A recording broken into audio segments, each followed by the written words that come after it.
Hi friends. Ramayanam, Mahabharatam, Bhagavatam ఇవి ఎంతో గొప్ప ఇతిహాసాలు. మొత్తం 18 పర్వాలతో కూడిన మహాభారతం ధర్మం గురించి చెప్తుంది. మనిషి యొక్క మెదడుకు వెలుగునిస్తుంది.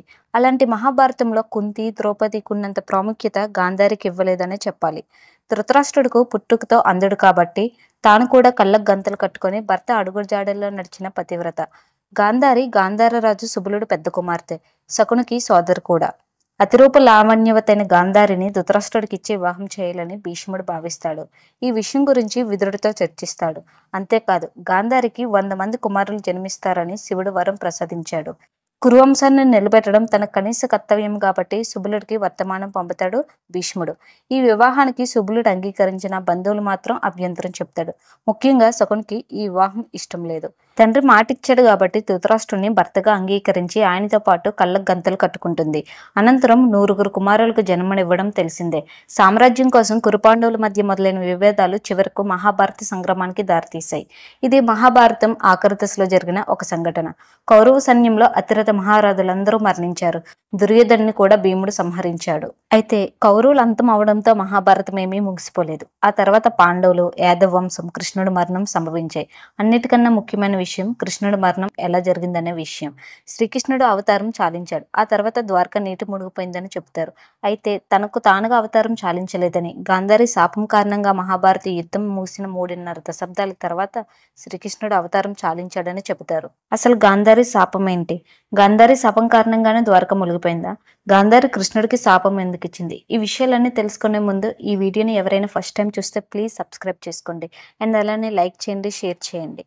ఇప్పుడు టాపిక్లోకి వెళ్ళిపోతాం. కురుక్షేత్ర యుద్ధంలో తన 100 మంది సంతానాన్ని పోగొట్టుకున్న గాంధారి ద్వారక మునిగిపోవాలని, కృష్ణుడు 36 ఏళ్లలో మరణించాలని శాపం పెడుతుంది. మహాభారత యుద్ధం చివరి రోజున పాండవులు గెలుస్తారు.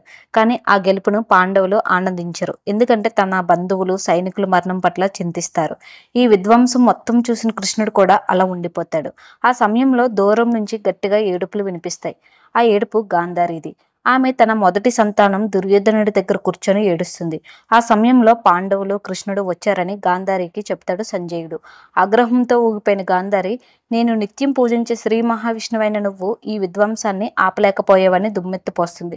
విష్ణువు రూపమైన నీకు సాధ్యమయ్యి కూడా ఆ పని చేయలేదని నిందిస్తుంది. మీ తల్లి దేవకిని అడుగు, బిడ్డలు పోయిన బాధ ఏంటో తెలుస్తుంది.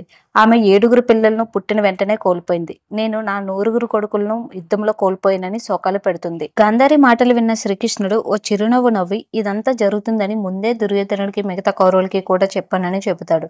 అప్పటికీ ఆగ్రహం చల్లారని గాంధారి, నా విష్ణు భక్తి నిజమైతే, నా పతి భక్తులు ఎలాంటి లోపం లేకపోతే ఈ రోజు నుంచి 36 ఏళ్లలో నువ్వు మరణిస్తావని శపిస్తుంది.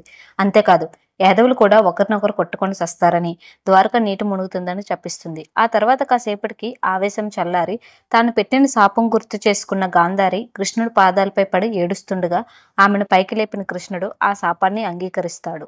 మహాయుద్ధం ముగిసిన 36 ఏళ్ల తర్వాత శ్రీకృష్ణుడు సత్యభామ, రుక్మిణితో సంతోషంగా జీవిస్తాడు. శ్రీకృష్ణుడికి సాంబ అనే ఒక కుమారుడు కూడా ఉంటాడు. ఒకసారి సప్తఋషులంతా శ్రీకృష్ణుని, బలరాముని చూసేందుకు ద్వారకాకు సందర్శిస్తారు. ఆ సప్తఋషులను ఆట పట్టించేందుకు సాంబ ఒక చిలిపి పని చేస్తాడు. ఆడపిల్ల వేషంలో గర్భవతిలా నటిస్తాడు.